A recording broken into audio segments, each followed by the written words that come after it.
Hey everyone, it's Nick. Today I want to show you a super simple slime block elevator that fixes the issue that the other one I uploaded about 3 years ago had, which has to do with timing. So what we're using today is a feature that is actually implemented in the game, which is right now in version 1.12 pre-release 2, so the newest one.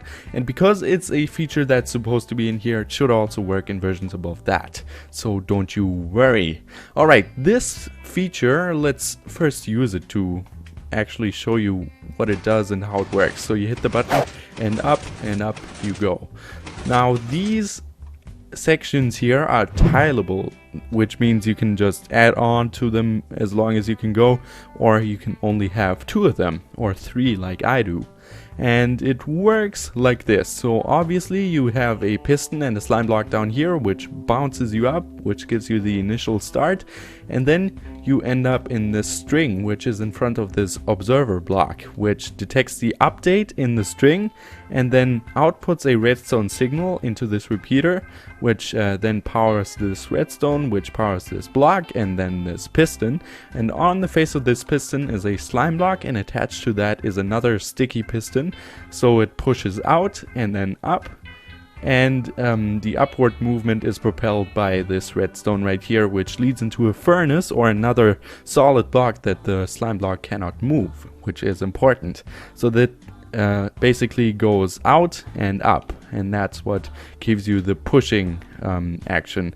So it looks something like this, goes out and up. There we go.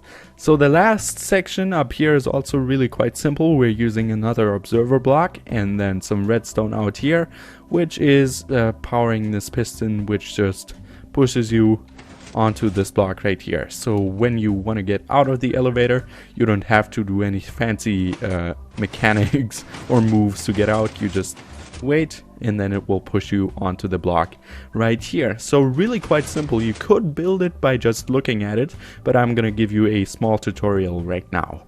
So the starting mechanism is as simple as it gets. There's just a button, a block, a piston which is sticky, and then a slime block on top. Not much about this, but if you want to have it on the ground, let's say ground level is right here, you need to make sure to use blocks that the slime block cannot use right here. So for example furnaces, or you need to leave a gap which looks something like this, so that there's no blocks directly attached to the slime block, which it would move up otherwise. And then once you've got that, we can go up using a block that helps us go up, and we're gonna go up from the top of the slime block 8 blocks. So 1, 2, 3, 4, 5, 6, 7, 8. And on that 8th block is gonna sit our string, so that's what we're gonna jump through. So we can use that as a guideline. Then continue on by placing some more helper blocks. Place the observer with the red end facing outward, so away from the string, so that the eyes are looking at the string and can detect the update. Then place a repeater right behind it. Set it onto 2 ticks. That is really important. If you don't do this step, your elevator is not going to work properly.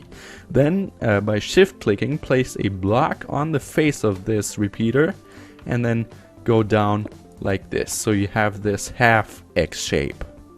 Alright, then place some redstone, which is of course going to be powered by this repeater, which powers this block and then this redstone, and then we want to make it go down. So we're just going to use some slabs, which is important. I'm going to get to that in a moment, and we're going to place 3 of them like this. Then place redstone on all of these, and here's where our furnace comes in. We just place it right here so that the redstone feeds right into the furnace. Or you could use obsidian, but I thought furnaces are really easy to craft and don't cost that much, so that's probably the best alternative. Leaves don't work because they don't let redstone power through them. So that's the basic looks. Now, only thing that's missing is the pistons, but they are also really easy to put in. Just giving you a second to take a look at this. And pistons go right in the spot that is still open, which is right here. Then we can go down using some more helper blocks like that, so that we can place a sticky piston on top of it.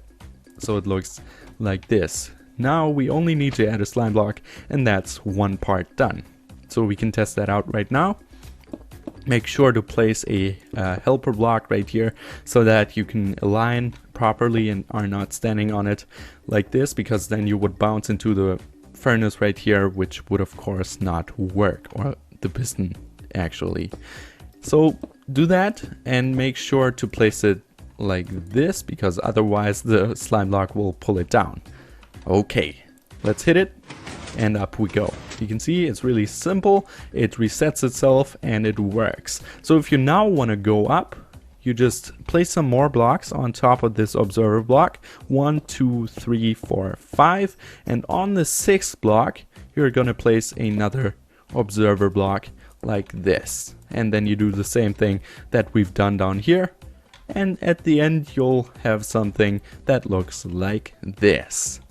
Now if we wanted to add a stopping mechanism, we go up another 1, 2, 3, 4 blocks, and on the 4th block's top we're gonna place another observer, and this should be really simple. I don't need to show you how to do this. You just place some string again in front of the observer, which powers redstone, which then powers this block and this piston, which pushes you out. Doesn't have to be a sticky piston, but of course if you want to be fancy you could add a block on in front of here and use a sticky piston, which then pushes you out also. Just make sure that it's flush with the wall, because obviously you're gonna bounce against it if it weren't. So that's as simple as it gets. And of course you can add some borders and alignments and all of that behind here, but these are the bare minimums that you need to have. So for example, you can prettify it or posh it up with some more blocks right here. Just make sure that the slime blocks won't stick to them, and then you're good to go. So that was the tutorial. Really quite simple, and it should also work in your world, and I hope you enjoyed this video. If you did, leave a like. If you want to know how observer blocks work exactly, check out this video right here, or subscribe to my channel for future uploads. This was Nick, and I'll see you next time. Have an amazing day. Bye bye.